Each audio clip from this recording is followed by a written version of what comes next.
نبی اور رسول میں کیا فرق ہے؟ حضرت محمد صلی اللہ علیہ وآلہ وسلم کون ہے؟ اعوذ باللہ من الشیطان الرجیم، بسم اللہ الرحمن الرحیم۔ السلام علیکم ورحمۃ اللہ وبرکاتہ۔ اللہم صلی علی محمد النبی الامی وعلی آلہ واصحابہ وسلم تسلیما۔ الحمد للہ رب العالمین والعاقبۃ للمتقین والصلاة والسلام علی سیدنا و مولانا محمد خاتم الانبیاء والمرسلین وعلی آلہ واصحابہ وازواجہ وذریاتہ اجمعین، اما بعد۔ ما کان محمد ابا احد من رجالکم ولکن رسول اللہ وخاتم النبیین۔ محمد صلی اللہ علیہ وآلہ وسلم تمہارے مردوں میں سے کسی کے باپ نہیں، بلکہ اللہ تعالیٰ کے رسول ہے اور تمام نبیوں میں سے آخری نبی ہے۔ اسلام کے عقائد میں توحید کے بعد رسالت کا درجہ ہے۔ رسالت کے لفظی معنی ہے پیغام پہنچانا، رسول کے لفظی معنی ہے پیغمبر، یعنی اللہ تعالیٰ کا پیغام لوگوں تک پہنچانا، جبکہ نبی کا لفظی مطلب ہے خبر دینے والا۔ نبوت کا لفظی معنی ہے خبر دینا۔ نبی، رسول، نبوت اور رسالت سب ہم معنی اصطلاحیں ہیں۔ فرق صرف اتنا ہے کہ رسول صاحب شریعت و کتاب ہوتا ہے، جبکہ نبی کے لیے صاحب شریعت و کتاب ہونا لازمی نہیں۔ ہر رسول اللہ تعالیٰ کا نبی ہوتا ہے، جبکہ ہر نبی رسول نہیں ہوتا۔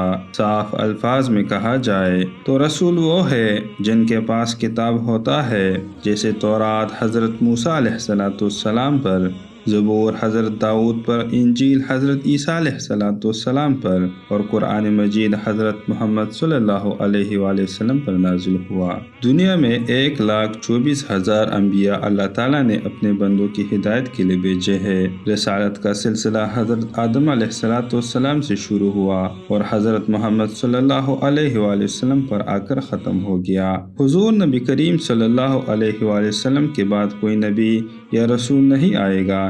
اس کو عقیدہ ختم نبوت کہا جاتا ہے۔ قُلْ يَا أَيُّهَا النَّاسُ إِنِّي رَسُولُ اللَّهِ إِلَيْكُمْ جَمِيعًا، کہہ دیجئے اے لوگو، میں تم سب کے لیے اللہ کا رسول ہوں۔ لَقَدْ كَانَ لَكُمْ فِي رَسُولِ اللَّهِ أُسْوَةٌ حَسَنَةٌ، بے شک رسول کی زندگی میں تمہارے لیے کامل نمونہ ہے۔ تو آئیے دیکھتے ہیں کہ ہمارے رسول صلی اللہ علیہ وسلم کی زندگی کیسی تھی۔ حضرت محمد صلی اللہ علیہ وسلم کا نسب اطہر حضرت آدم علیہ السلام سے لے کر حضرت ابراہیم اور حضرت ابراہیم سے حضرت اسماعیل علیہ السلام تک، اور اسی طرح حضرت اسماعیل سے حضرت عدنان اور حضرت عدنان سے قریش اور قریش سے ہاشمی خاندان تک یہ سلسلہ جاتا ہے۔ مختصر یہ کہ حضرت محمد صلی اللہ علیہ وآلہ وسلم کے والد کا نام عبداللہ ہے اور عبد المطلب دادا کا نام ہے، یعنی سلسلہ یہ ہے: عبداللہ بن عبد المطلب بن ہاشم بن عبد مناف بن قصی بن کلاب بن مرح بن قاب بن لوئی بن غالب بن فہر بن مالک بن نظر بن کنانہ بن خزیمہ بن مدرقہ بن الیاس بن مزر بن نزار بن معد بن عدنان۔ اسی طرح حضرت اسماعیل علیہ السلام اور حضرت ابراہیم علیہ السلام تک یہ سلسلہ جاتا ہے۔ حضرت محمد صلی اللہ علیہ وآلہ وسلم کے والدہ کا نام حضرت آمنہ ہے، یعنی حضرت آمنہ بنت وہب بن عبد مناف بن زہرہ بن کلاب بن مرح۔ حضرت آمنہ جو قبیلہ بنی زہرہ کے سردار وہب بن عبد مناف بن قصی بن کلاب کی بیٹی تھی۔ حضرت آمنہ اور حضرت عبداللہ کا سلسلہ نسب۔ حضرت آمنہ اور حضرت عبداللہ کا سلسلہ نسب عبد مناف بن قصی کے ساتھ مل جاتا ہے۔ آپ صلی اللہ علیہ وآلہ وسلم کے دادا عبد المطلب قریش کے سردار تھے، یعنی حضرت محمد صلی اللہ علیہ وآلہ وسلم کے خاندان کا نسب، یعنی حضرت محمد صلی اللہ علیہ وآلہ وسلم کے خاندان کا نسب حضرت اسماعیل علیہ السلام اور حضرت ابراہیم علیہ السلام تک جاتا ہے۔ حضرت محمد صلی اللہ علیہ وآلہ وسلم کی ولادت بسعادت واقعہ عام الفیل کے 50 یا 55 روز کے بعد بتاریخ 8 یا 9 یا 12 ربیع الاول بروز پیر یوم دوشنبہ بمطابق ماہ اپریل 570 عیسوی مکہ مکرمہ میں صبح صادق کے وقت ابو طالب کے مقام میں پیدا ہوئے۔ آپ صلی اللہ علیہ وآلہ وسلم کی پیدائش پر متعدد معجزات نمودار ہوئے، جس کا ذکر قدیم آسمانی کتب میں بھی تھا۔ مثلاً آتش کدہ فارس جو 1000 سال سے زیادہ عرصہ یہ آگ روشن تھا بجھ گیا۔ اور شام کے ایوان کسرا میں زلزلہ آیا، جس سے محل کے 14 کنگرے گر گئے اور دریائے ساوا خشک ہو گیا۔ اسی طرح ولادت کے وقت تمام گھر نور سے بھر گیا اور آسمان کے ستارے جھکے آتے تھے، اور ایسا کیوں نہ ہو، جب حق آتا ہے تو کفر مٹ جاتا ہے، اور جب سورج نکل آتا ہے تو ہر طرف روشنی پھیل جاتی ہے۔ مشکوٰۃ المصابیح کی ایک حدیث ہے جس کے مطابق حضور صلی اللہ علیہ وآلہ وسلم کا ارشاد ہے کہ میں اس وقت بھی نبی تھا جب حضرت آدم علیہ السلام مٹی اور پانی کے درمیان میں تھے۔ میں حضرت ابراہیم علیہ السلام کی دعا، حضرت عیسیٰ علیہ السلام کی بشارت اور اپنی والدہ کا وہ خواب ہوں جو انہوں نے میری پیدائش کے وقت دیکھا، اور ان سے ایک ایسا نور ظاہر ہوا جس سے شام کے محلات روشن ہو گئے۔ جس سال آپ صلی اللہ علیہ وآلہ وسلم کی پیدائش ہوئی، اس سے پہلے قریش معاشی بدحالی کا شکار تھے، مگر اس سال ویران زمین سرسبز شاداب ہوئی، سوکھے ہوئے درخت ہرے بھرے ہو گئے اور قریش خوشحال ہو گئے۔ آپ صلی اللہ علیہ وآلہ وسلم کا نام محمد حضرت عبد المطلب نے رکھا۔ آپ صلی اللہ علیہ وآلہ وسلم کی پیدائش مکہ میں جس گھر میں ہوئی، وہ بعد میں کافی عرصہ ایک مسجد رہی۔ آج کل ایک کتب خانہ یعنی لائبریری بنا دیا گیا ہے۔ آپ صلی اللہ علیہ وآلہ وسلم کا تعلق قریش عرب کے معزز ترین قبیلہ بنو ہاشم سے تھا۔ اس خاندان کی شرافت، ایمانداری اور سخاوت بہت مشہور تھی۔ یہ خاندان حضرت ابراہیم علیہ السلام کے دین پر تھا، جسے دین حنیف کہتے ہیں۔ آپ صلی اللہ علیہ وآلہ وسلم کے والد حضرت عبداللہ بن عبد المطلب اپنی خوبصورتی کے لیے مشہور تھے، مگر ان کا انتقال آپ صلی اللہ علیہ وآلہ وسلم کی پیدائش سے 6 ماہ پہلے ہو گیا تھا۔ آپ صلی اللہ علیہ وآلہ وسلم کے والد آپ صلی اللہ علیہ وآلہ وسلم کی ولادت باعثادت سے 6 ماہ قبل وفات پا چکے تھے۔ آپ صلی اللہ علیہ وآلہ وسلم کی پرورش آپ کے دادا حضرت عبد المطلب نے کی۔ اس دوران آپ صلی اللہ علیہ وآلہ وسلم کو حضرت حلیمہ بنت عبداللہ اور حضرت صوبیہ رضی اللہ عنہ نے دودھ پلایا۔ 6 سال کی عمر میں آپ صلی اللہ علیہ وسلم کی والدہ اور 8 سال کی عمر میں آپ صلی اللہ علیہ وسلم کے دادا بھی وفات پا گئے۔ اس کے بعد آپ صلی اللہ علیہ وسلم کی پرورش آپ کے چچا اور بنو ہاشم کے نئے سردار یعنی حضرت ابو طالب نے سر انجام دی۔ حضرت محمد صلی اللہ علیہ وآلہ وسلم نے حضرت ابو طالب کے ساتھ شام کا تجارتی سفر بھی اختیار کیا، اور اس سفر کے دوران ایک بحیرہ نامی عیسائی راہب نے آپ صلی اللہ علیہ وآلہ وسلم میں نبوت کی کچھ نشانیاں دیکھی اور حضرت ابو طالب کو بتایا کہ یہ سفر اس آنے والے نبی کے لیے خطرناک ہے، اس لیے سفر ملتوی کر دیا گیا۔ اسی طرح آپ صلی اللہ علیہ وآلہ وسلم بدوی قبیلہ میں اپنی دایا کے پاس مقیم تھے۔ جب کچھ عیسائیوں نے آپ صلی اللہ علیہ وآلہ وسلم کو بغور دیکھا اور نبوت کی نشانیاں دیکھی تو کہنے لگے کہ ہم اس بچے کو پکڑ کر اپنی سرزمین میں لے جائیں گے۔ اس واقعہ کے بعد حضور صلی اللہ علیہ وآلہ وسلم کو مکہ واپس بھیج دیا گیا۔ تقریباً 25 سال کی عمر مبارک میں آپ صلی اللہ علیہ وآلہ وسلم نے شام کا دوسرا بڑا سفر کیا، جو حضرت ختیجہ رضی اللہ عنہ کے تجارتی قافلہ کے لیے تھا۔ آپ صلی اللہ علیہ وآلہ وسلم کی ایمانداری اور اعلیٰ اخلاق کے بارے میں حضرت ختیجہ رضی اللہ عنہ کو ان کے غلام میسرہ نے بتایا۔ سن کر حضرت ختیجہ رضی اللہ عنہ نے اپنے چچا زاد بھائی ورقہ بن نوفل کو بتایا، تو ورقہ بن نوفل نے کہا کہ اگر یہ باتیں درست ہے تو یہ شخص یقیناً نبی ہے۔ اسی طرح حضرت ختیجہ رضی اللہ عنہ نے آپ صلی اللہ علیہ وآلہ وسلم کو شادی کا پیغام دیا، جس کو آپ صلی اللہ علیہ وسلم نے حضرت ابو طالب کے مشورے سے قبول کر لیا۔ نکاح کے وقت آپ صلی اللہ علیہ وآلہ وسلم کی عمر مبارک 25 برس، جبکہ حضرت ختیجہ رضی اللہ عنہ کی عمر مبارک 40 برس تھی۔ حضرت ختیجہ رضی اللہ عنہ سے آپ صلی اللہ علیہ وسلم کی 4 بیٹیاں حضرت زینب، حضرت رقیہ، حضرت ام کلثوم، حضرت فاطمہ رضی اللہ عنہ پیدا ہوئی، اور 2 بیٹے حضرت قاسم اور حضرت طیب پیدا ہوئے۔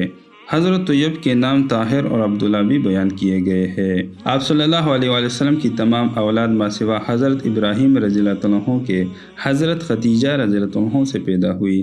حضرت ابراہیم ماریہ کبدیہ کے بطن سے پیدا ہوئے۔ وہی اللہ اعلم حیث یجعل رسالتہ، اللہ تعالیٰ بہتر جانتا ہے کہ اسے اپنی پیغمبری کس کے سپرد کرنی چاہیے۔ ذالک فضل اللہ یؤتیہ من یشاء، یہ اللہ تعالیٰ کا فضل ہے جسے چاہے عطا کرے۔ حضرت محمد صلی اللہ علیہ وآلہ وسلم اعتکاف کی نیت سے اور عبادت کے لیے مکہ سے باہر جبل نور پہاڑ پر ایک غار جسے غار حرا کہا جاتا ہے 610 عیسوی میں محمد صلی اللہ علیہ وآلہ وسلم غار میں عبادت کر رہے تھے کہ فرشتہ حضرت جبریل علیہ السلام پہلی وحی لے کر آیا اور نبی صلی اللہ علیہ وسلم سے کہا اقرا پڑھیے۔ نبی صلی اللہ علیہ وسلم نے فرمایا ما انا بقاری، میں پڑھا ہوا نہیں ہوں۔ اسی طرح فرشتہ نے سورۃ العلق کی ابتدائی آیات تلاوت کی۔ 40 سال کی عمر مبارک میں پہلی وحی کے ساتھ نبوت ملی اور قرآن کریم نازل ہونا شروع ہو گیا۔ اعلان نبوت کے فوراً بعد جو لوگ آپ صلی اللہ علیہ وسلم پر ایمان لائے ان میں سے حضرت خدیجہ رضی اللہ عنہ، آپ صلی اللہ علیہ وآلہ وسلم کے چچا زاد حضرت علی اور آپ صلی اللہ علیہ وآلہ وسلم کے قریبی دوست حضرت ابوبکر صدیق رضی اللہ عنہ، آزاد کردہ غلام صحابی زید بن ثابت رضی اللہ عنہ شامل ہے۔ تبلیغ کا آغاز اپنے قریبی ساتھیوں سے کیا اور خفیہ طور پر قریب 3 سال تک یہ سلسلہ جاری رہا۔ جیسے جیسے اسلام قبول کرنے والوں کی تعداد بڑھتی جا رہی تھی، مقامی قبیلوں اور لیڈروں کا نبی پاک صلی اللہ علیہ وآلہ وسلم کے ساتھ بغض، حسد اور دشمنی بڑھتی جا رہی تھی، جس کی وجہ سے نبی صلی اللہ علیہ وآلہ وسلم کو اپنے پیاروں سمیت 3 سال شعیب ابی طالب میں سخت تکلیف پیاس کی حالت میں 3 سال تک محصور رہے، اور یہ بائیکاٹ اس وقت ختم ہوا جب کعبہ پر لٹکے ہوئے معاہدے میں لفظ اللہ کے علاوہ تمام حروف دیمک کی وجہ سے کائے گئے۔ پھر جب مخالفت حد سے بڑھ گئی تو آپ صلی اللہ علیہ وآلہ وسلم نے اپنے ساتھیوں کو حبشہ نجاشی بادشاہ کی طرف ہجرت کرنے کی اجازت دے دی۔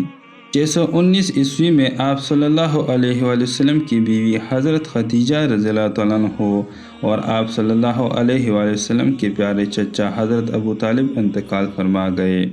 اس لیے حضور صلی اللہ علیہ وآلہ وسلم نے اس سال کو عام الحزن یعنی دکھ کا سال قرار دیا۔ آپ صلی اللہ علیہ وآلہ وسلم 52 یا 53 برس کے تھے جب آپ صلی اللہ علیہ وآلہ وسلم کو معراج ہوئی۔ سبحان الذی اسری بعبدہ لیلا من المسجد الحرام الی المسجد الاقصی الذی بارکنا حولہ نریہ من آیاتنا انہ هو السمیع البصیر۔ پاک ہے وہ ذات جس نے اپنے خاص بندہ محمد صلی اللہ علیہ وآلہ وسلم کو رات کے قلیل حصے میں مسجد حرام سے مسجد اقصی تک سیر کرائی، جس سے اصل مقصود یہ تھا کہ آپ صلی اللہ علیہ وآلہ وسلم کو آسمانوں کی سیر کرائے اور وہاں کی خاص نشانیاں آپ صلی اللہ علیہ وآلہ وسلم کو دکھلائے۔ 620 عیسوی میں آپ صلی اللہ علیہ وآلہ وسلم معراج پر تشریف لے گئے۔ حضرت ام ہانی کے مکان سے کعبہ اور مکہ سے مسجد اقصی گئے اور وہاں تمام انبیاء کرام علیہ السلام کی نماز کی امامت فرمائی۔ پھر آپ صلی اللہ علیہ وآلہ وسلم آسمانوں میں اللہ تعالیٰ سے ملاقات کرنے تشریف لے گئے۔ اسی طرح جنت اور دوزخ دکھائی گئی اور 50 نمازوں کے بجائے 5 نمازیں بھی اس سفر میں فرض کی گئی۔ اس سفر سے واپسی پر جب کفار نے بہت تنگ کیا تو 622 عیسوی تک مسلمانوں کے لیے مکہ میں رہنا ممکن نہیں رہا تھا۔ اس وجہ سے آپ صلی اللہ علیہ وآلہ وسلم نے مسلمانوں کو مدینہ کی طرف ہجرت کرنے کی اجازت دے دی، کیونکہ مدینہ کے اکثر لوگ نبی صلی اللہ علیہ وآلہ وسلم کے پاس حاضر ہو کر مسلمان ہو چکے تھے۔ نبی پاک صلی اللہ علیہ وآلہ وسلم ستمبر 622 عیسوی کو حضرت ابوبکر صدیق رضی اللہ عنہ کے ساتھ مدینہ کی طرف روانہ ہوئے اور مکہ میں اپنی جگہ حضرت علی رضی اللہ عنہ کو امانتوں کی واپسی کے لیے چھوڑا۔ حضور نبی پاک صلی اللہ علیہ وآلہ وسلم جب مدینہ پہنچے تو انصار نے استقبال کیا اور سب کے سب باہر نکل کر نبی صلی اللہ علیہ وآلہ وسلم کے حق میں اشعار پڑھے اور نبی صلی اللہ علیہ وآلہ وسلم کی آمد پر خوب خوشی کا اظہار کیا۔ آپ صلی اللہ علیہ وآلہ وسلم کی اونٹنی حضرت ایوب انصاری رضی اللہ عنہ کے حضرت ابو ایوب انصاری رضی اللہ عنہ کے گھر کے سامنے رکی۔ اور حضور صلی اللہ علیہ وآلہ وسلم نے ان کے گھر قیام فرمایا۔ جس جگہ اونٹنی رکی تھی اسے حضور صلی اللہ علیہ وآلہ وسلم نے قیمتاً خرید کر ایک مسجد کی تعمیر شروع کی جو مسجد نبوی کہلائی۔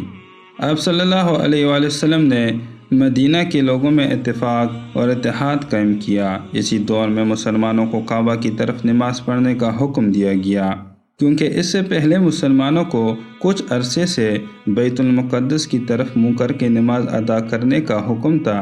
اس حکم سے نبی پاک صلی اللہ علیہ وآلہ وسلم بہت خوش ہوئے تھے۔ مدینہ کے قبائل اور عام لوگوں میں انصاف اور اتحاد کے لیے اور مدینہ منورہ کو دشمنوں سے حفاظت کے لیے میثاق مدینہ کا معاہدہ کیا گیا تھا۔ نبی پاک صلی اللہ علیہ وآلہ وسلم کی کوششوں سے 622 عیسوی کو مدینہ کے قبائل بشمول یہود و نصارہ کے درمیان جنگ نہ کرنے کا بھی یہ معاہدہ ایک عہد تھا۔ اس معاہدے سے تبلیغ کا کام بہت آسان ہو گیا تھا، لیکن اس معاہدے کی خلاف ورزی اور نبی صلی اللہ علیہ وسلم سے دشمنی اور مسلمانوں کے ساتھ دھوکہ دہی یہودیوں نے سب سے پہلے شروعات کی۔ مدینہ منورہ میں ایک ریاست قائم کرنے کے بعد مسلمانوں کو اپنے دفاع کی کئی جنگیں لڑنا پڑی۔ ان میں سے جن میں حضور صلی اللہ علیہ وسلم خود شریک تھے انہیں غزوات کہتے ہیں، اور جن میں نبی صلی اللہ علیہ وسلم خود شریک نہ تھے انہیں سریہ کہا جاتا ہے۔ اہم غزوات میں سے ایک غزوہ بدر اور غزوہ احد بھی ہے۔ 17 رمضان 2 ہجری 17 مارچ 624 عیسوی کو بدر کے مقام پر کفر اور اسلام کے درمیان پہلی جنگ ہوئی۔ مسلمانوں کی تعداد 313 جبکہ کفار کی تعداد 1000 تھی۔ مسلمانوں کو اللہ پاک کی نصرت سے فتح نصیب ہوئی۔ 70 کفار مارے گئے اور 70 قید کر لیے گئے۔ مسلمان شہداء کی تعداد 14 تھی۔ اس جنگ نے مسلمانوں کو قوت دی تو دوسری طرف کفار کے لیے عظیم شرم اور عار کا مقام تھا۔ اسی طرح غزوہ احد، غزوہ خندق، غزوہ بنی قریظہ، غزوہ بنی مطلق، غزوہ خیبر، جنگ موتا، غزوہ فتح مکہ، غزوہ حنین، غزوہ تبوک، صلح حدیبیہ اور بیعت رضوان سب چھوٹی بڑی ملا کر 35 جنگیں ہوئی جو تاریخ اسلام کی کتب میں تفصیل کے ساتھ ذکر ہے۔ آپ صلی اللہ علیہ وآلہ وسلم نے حکمرانوں کے نام خطوط بھی لکھے جو آج بھی کچھ باقی ہے۔ صلح حدیبیہ کے بعد محرم 7 ہجری میں حضور نبی پاک صلی اللہ علیہ وآلہ وسلم نے مختلف حکمرانوں کو خطوط لکھے اور اپنے سفیروں کو ان خطوط کے ساتھ روانہ کیا۔ ان خطوط میں اسلام کی دعوت دی گئی۔ ان میں سے ایک خط ترکی کے توپ کاپی میوزیم میں عجائب گھر میں موجود ہے۔ ان حکمرانوں میں فارس کا بادشاہ خسرو پرویز، مشرقی روم بازنطین کا بادشاہ ہرقل، حبشہ کا بادشاہ نجاشی، مصر اور اسکندریہ کا حکمران مقوقس اور یمن کا سردار شامل ہے۔ اگرچہ صلح حدیبیہ کی مدت 10 سال طے کی گئی تھی، تاہم یہ صرف 2 برس ہی نافذ رہ سکا تھا کیونکہ کفار نے معاہدہ کی خلاف ورزی کی تھی۔ اسی طرح 630 عیسوی میں آپ صلی اللہ علیہ وآلہ وسلم نے 10,000 مجاہدین کے ساتھ مکہ کی طرف پیش قدمی شروع کی۔ مسلمانوں کی ہیبت دیکھ کر بہت سے مشرکین نے اسلام قبول کر لیا اور نبی کریم صلی اللہ علیہ وآلہ وسلم نے عام معافی کا اعلان کیا۔ نبی پاک صلی اللہ علیہ وآلہ وسلم فاتح بن کر مکہ میں داخل ہو گئے اور آپ صلی اللہ علیہ وسلم نے کعبہ میں موجود تمام بت توڑ ڈالے جس کی تعداد 360 بتائی جاتی ہے اور شرک و بت پرستی کے خاتمے کا اعلان کیا۔ اس کے بعد حضور نبی پاک صلی اللہ علیہ وآلہ وسلم نے اپنی زندگی کا آخری حج 10 ہجری میں کیا۔ اسے حجۃ الوداع کہتے ہیں۔ آپ صلی اللہ علیہ وآلہ وسلم 25 ذی القعدہ 10 ہجری فروری 632 عیسوی کو مدینہ سے روانہ ہوئے۔ آپ صلی اللہ علیہ وآلہ وسلم کی ازواج مطہرات آپ صلی اللہ علیہ وسلم کے ساتھ تھی۔ مدینہ سے 9 کلومیٹر دور ذوالحلیفہ کے مقام پر آپ صلی اللہ علیہ وآلہ وسلم نے احرام پہنا۔ 10 دن بعد آپ صلی اللہ علیہ وسلم مکہ پہنچ گئے۔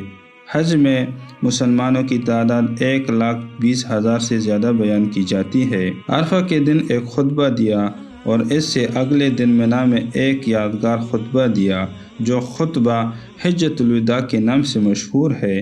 اس خطبہ میں آپ صلی اللہ علیہ وآلہ وسلم نے انسانی حقوق کا ایک عالمی چارٹر پیش کیا اور مسلمانوں کو گواہ بنایا کہ انہوں نے پیغام الہی پہنچا دیا ہے، اور یہ بھی تاکید کی کہ یہ باتیں ان لوگوں کو بھی پہنچائی جائے جو اس حج میں شریک نہیں ہے۔